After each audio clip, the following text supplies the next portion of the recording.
Yo, yo, yo, yo, yo, what's up, y'all? I'm Ron from the 650, and this is the 6-5 show. I have the pleasure today of being joined by Seiji Oda in the virtual building. Seiji, how you living today? What it do?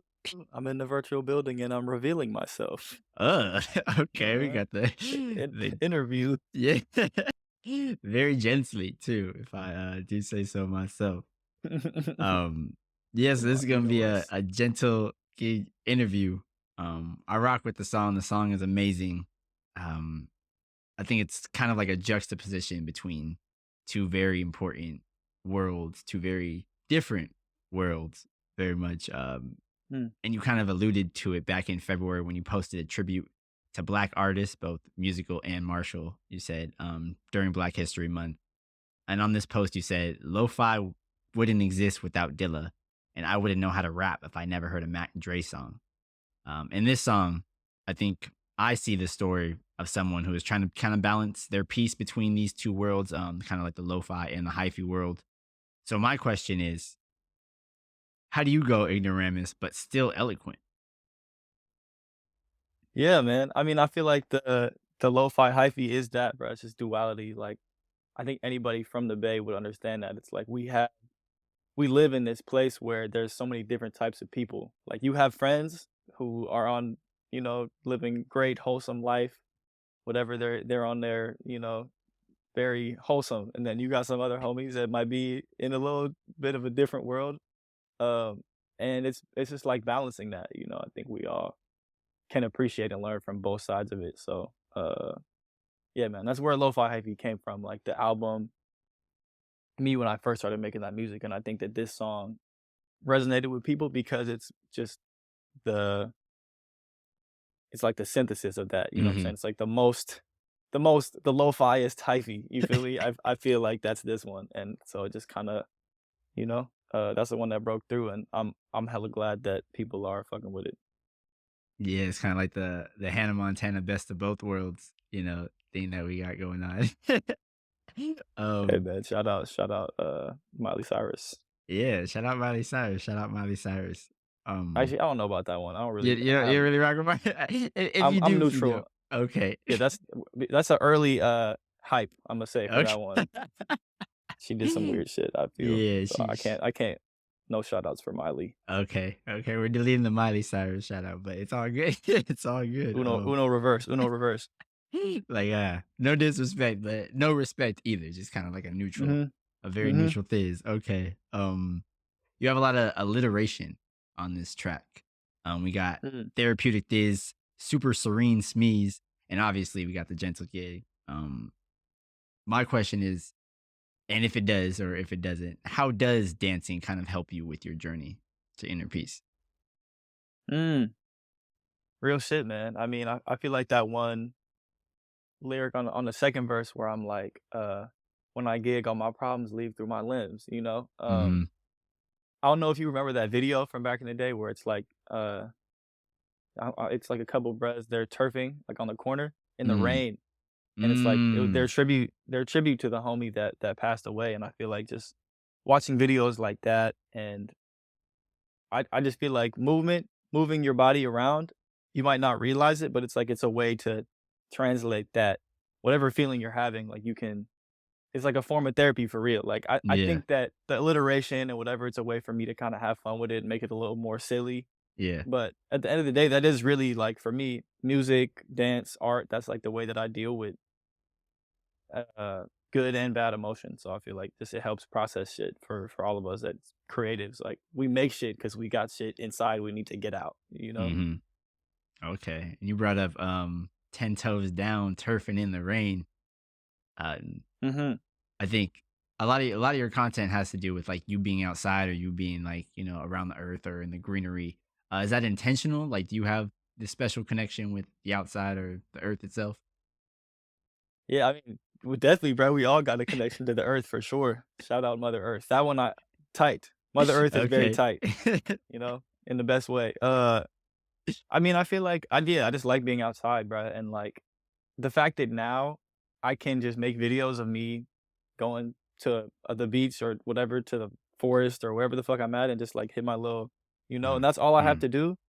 I'll do that anyways, you know? I like doing that. So it's cool that I can do that and have people like uh rock with that as a form of content or whatever. Like I'm just Mhm. like doing what I would already be doing. So it's yeah. Yeah. Now they're resonating with, you sneezing under a waterfall or something, and and I gotta Mhm. hit different, right? We're gigging in all environments, Mm, international gigs, man. okay. Okay. Mhm.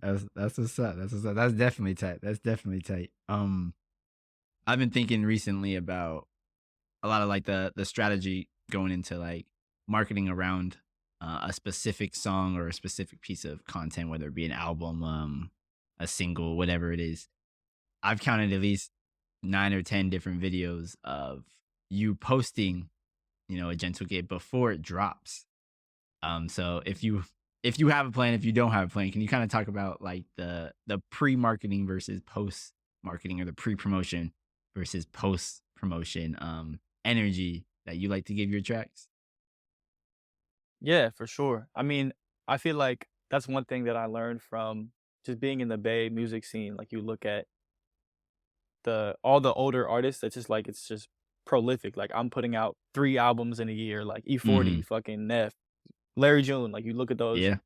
those discographies and they're like, bro, they have just so much music. And I feel like in the new age of shit, um, me personally, like I feel like I learned from people like Stunna Man and La Mm. Russell, Mm. who will have one shit that's going and just I'm gonna be consistent, be prolific about that one song that I really Yep. believe in. And I think that for me, for a while, I was like, I'm being consistent, putting out a lot of different shit, you know. Mhm. But I feel like in the age of the internet, it's important to be like, I'm gonna be consistent on this one thing Mm. until it really goes. And I wasn't even planning on putting out against a gentle gig while I Yeah. was promoting it. The first, 9, 10 videos like you're talking about, like we were posting that shit over and over and over again back to back just because I was like, I like this and people Yeah. were resonating with it. And then I'm like, damn, I guess I should put this song out, you know? So it wasn't even planned like that, but uh I definitely yeah, I gotta give those guys their flowers. Like Stunna Man posted uh fucking Big Steppin'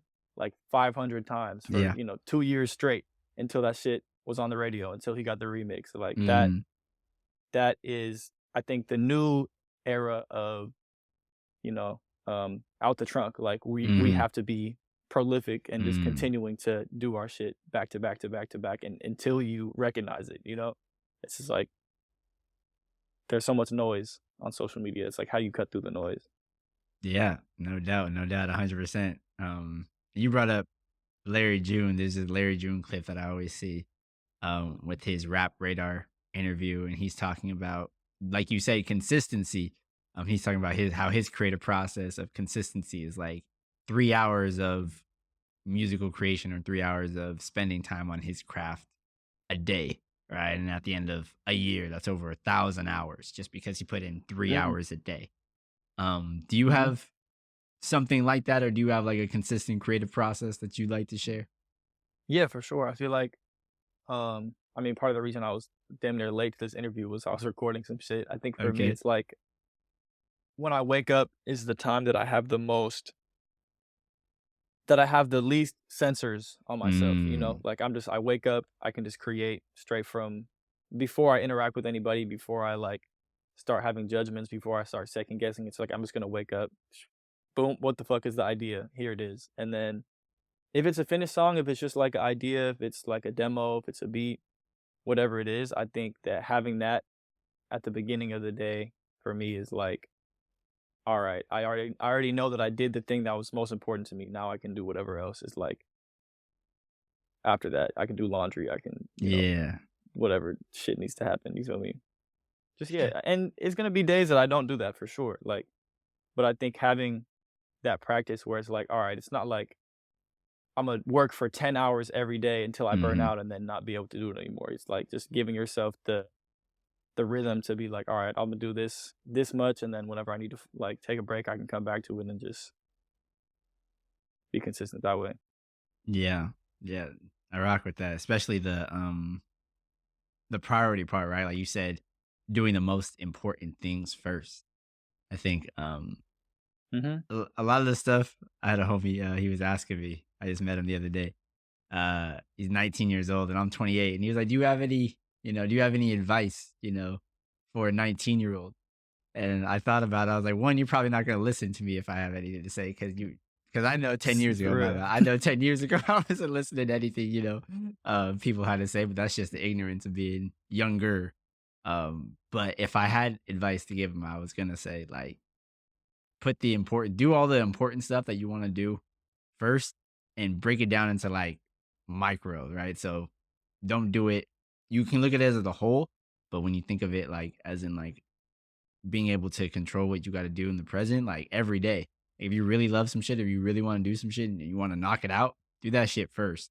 And then do the other shit that you had planned or is less important. Just prioritize your life and you'll have a lot less stress and you'll run into a lot less future problems. So I'm glad that you said you make music the first thing like when you do during the day when you wake up. I really rock and resonate with that. For real, man. Yeah. Yeah. You can't not. You have this, like, certain Yeah. shit, you're just like, "I must do this," and then everything else, like, you know, I can eat, I can sleep. Yeah. Is that when That's you have cool. the most creative energy too? If that's sort of different, like, or is the mornings when you're like, all right, like this is the energy that I have to, I can't deny this energy that I have to create right now. Yeah, I think it's the most pure, like, Okay. that's just the reason I feel like I'm also, in a different way, inspired at, like, 3 AM, you know? Okay.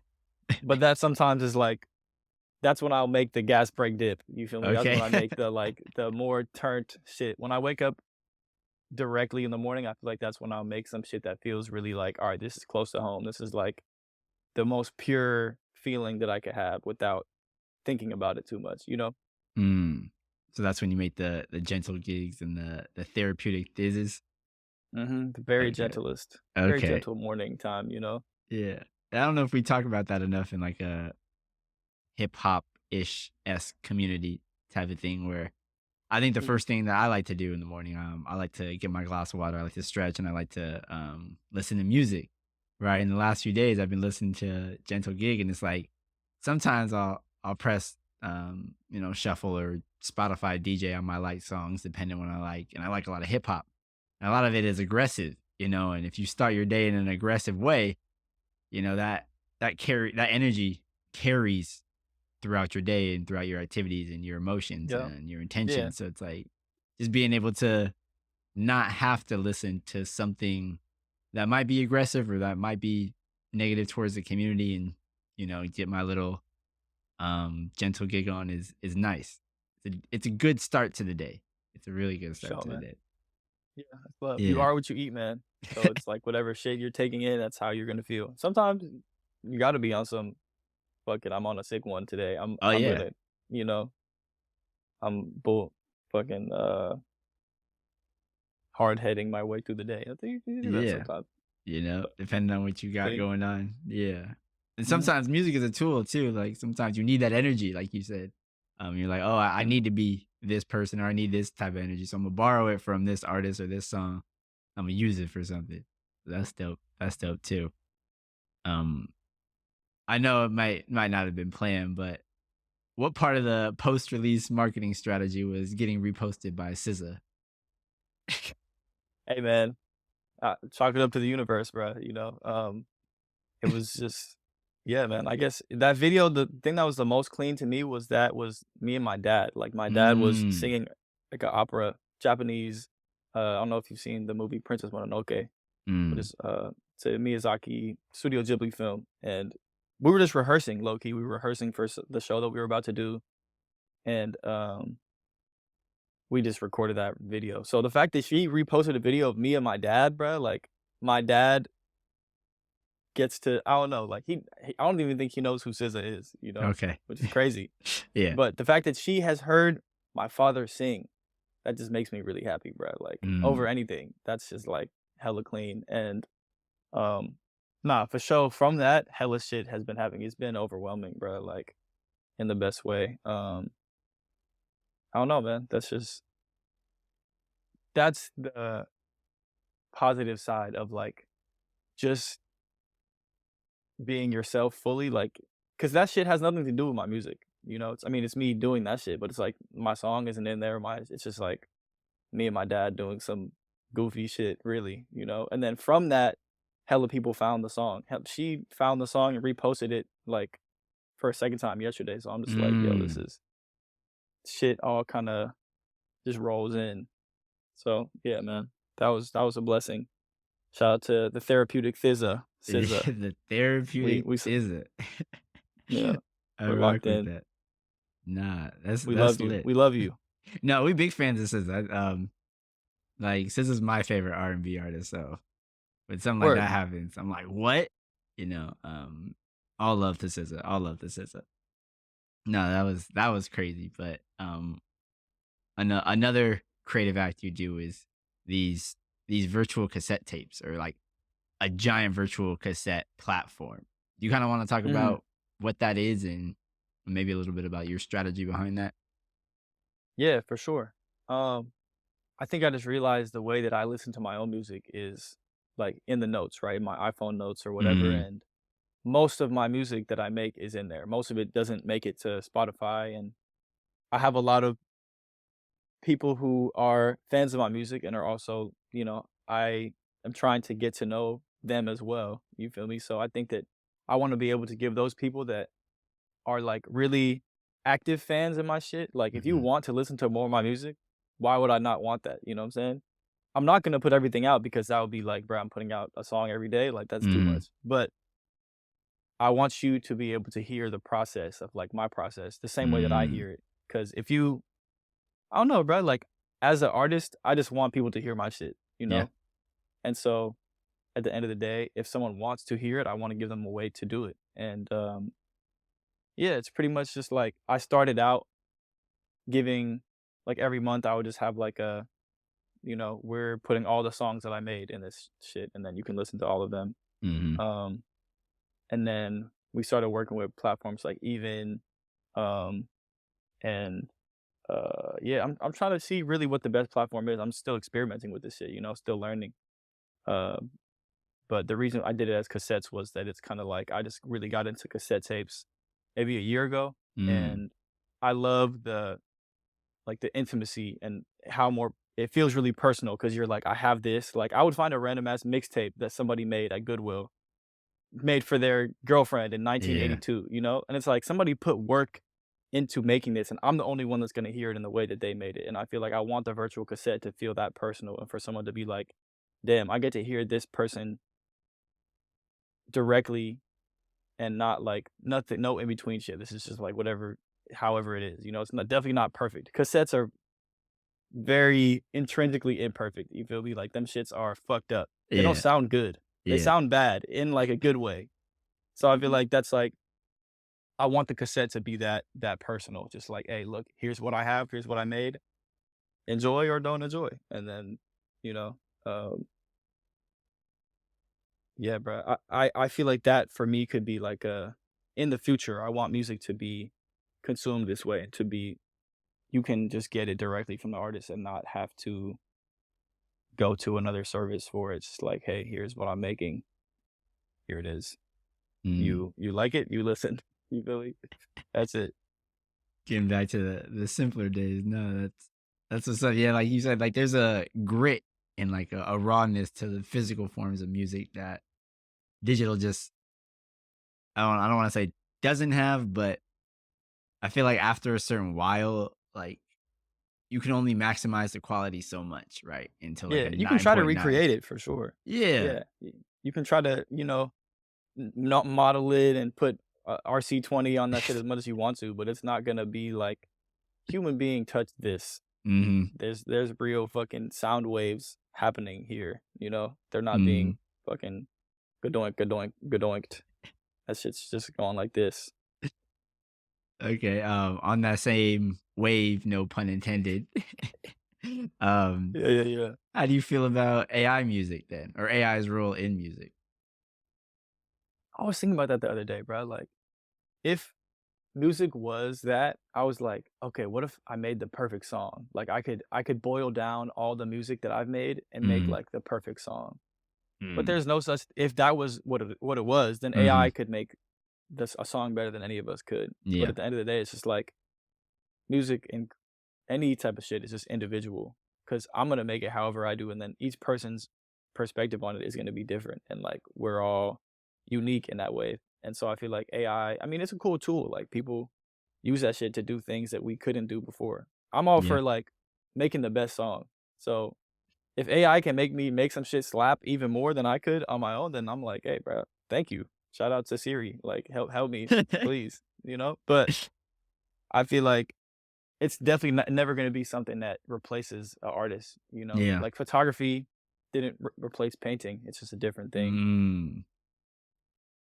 We still appreciate it. Yeah. Yeah. Humans want to see art from other humans. It's just Hmm. perspectives, like you said. Yeah. We just want to feel something, man. We definitely just want to feel some shit. And do you think there's lack of feeling that comes from kind of, computer or intelligent being connection or creatives? Yeah, I mean, I even think for me, like when I'm too intelligent about something, it doesn't always feel right. Doesn't always feel Mm. as like if I'm thinking too much about how is this gonna sound, how is somebody gonna think about this, it doesn't always feel all the way. I feel like when I'm going the most dumb and being the most ignorant, that's when something is gonna feel the most raw and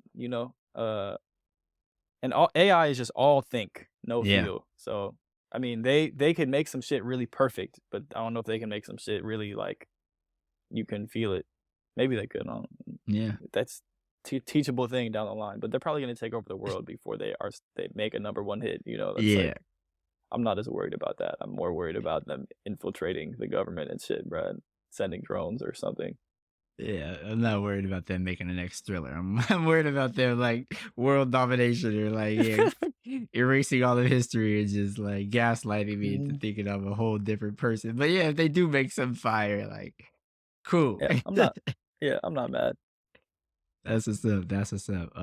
But those are the questions I had for you. You ready to get into some hyper tight? Yep, let's do it, man. Okay. Hyper tight, a gentle gig edition. First one, Harlem Shake. How you living? The Harlem Shake, I would say, like, the real Harlem Shake is Yeah. tight. Okay. The one that became whatever the fuck they were doing, that shit was hype, like, you know but shout out to the real one, Okay. that was clean. Shout out to the OG. What about the Soldier Boy? Tight, legendary, you know? First to ever do it. Okay. Yeah, first to ever First do first everything. first to ever do anything, bro. But Yeah. nah, like, bro, middle school days, like, come on.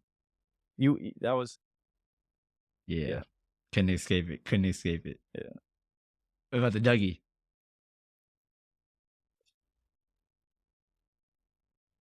I feel like the Dougie's kinda classic, you kinda can't really like, there's so many variations of it. Imma say that's tight. That's yeah, tight. Okay. About the Smees. Tight. Come on, that's the one. Shout out Chonkster, man. Okay, a The layup. A GOAT. layup. Yeah, this me's God. Yeah. Shout out.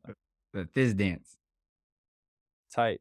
I feel like this is gonna be I'm always gonna be saying it's good. Like, I can't think of a dance that I don't like really, other than, like, I don't know, I can't think of anything.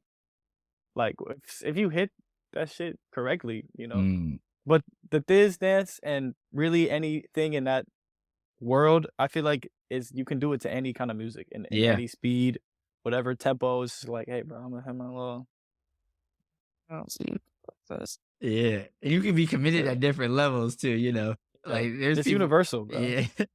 It's universal. You could do that shit at any point, at any time. Yeah, it'd be fire. And last but not least, Ghost Ride the Whip. Hypertight. Mm, I would say I mean, bro, dangerous, Yes. but tight. I'll Yeah. say for me, I don't think I'm really qualified to talk about it because Okay. I tried that shit and I was like, yeah, I'm not doing this again because for me for me, I will not be partaking. But if you are doing it, kudos to you, man. Yeah. Very, very impressive. Would you say I Ghost Ride the Whip, but I keep my hands on 10 and 2? Hey, you Yeah. know? Or Like, or gas brake dip. But I keep my yeah. hands on 10 and 2, you know what I'm saying? Because Yeah. if I'm popping out the whip, I gotta make sure that my shit is attended to. Because the last time I tried to do it, I was in like a parking lot I have my shit, and I damn near babbed my shit because I was Oh, not attending to it. So that was mm, more like a me checking myself. Like, let me make sure that I attend to the, I can be hyphy, but we gotta take care of our belongings as well, man. Because sometimes shit could get a little out of hand, and I'm not trying to. Yeah, I'm yeah, not trying to do that. deal with the repercussions of it. Come on, yeah. Those are questions I had for you. I appreciate you for coming on. Is there anything that you'd like to say to the people? Last words on this platform? Yeah, man, just be nice to people, you know? Don't judge anyone. Be yourself. Don't worry about what someone else is doing. Just do your shit to the best of your ability. Really, that's really it, man, Beautiful. Very Yeah, nice. beautiful. Very nice. Mm. I rock with that. I Yeah, rock with that. Yep. But this has been another episode of the 6-5 Show, episode 15. I think we're on. Go grab the art. Seiji Oda, a gentle gig, on all very platforms gentle now. gig. Yep. Yes. Go follow him. Links will be provided in the description. He's a very introspective individual. I'm trying to follow the alliteration that you put Oh, come on. So on. I like that one. Fuck with that one. I fuck yep. with the Sufi hoodie too, man. Yeah, Shout out yeah. Gino. Shout out to Loe, Yeah. Gino. Uh, Show up for yourself. We're here showing up today for ourselves. Doing mhm. what we love to do and just expressing creative acts. So shout out to Gino. Shout out to the brand. Go show up for yourself today. Peace and love, y'all. Yes. Yeah. Shout out Peace. to the boy.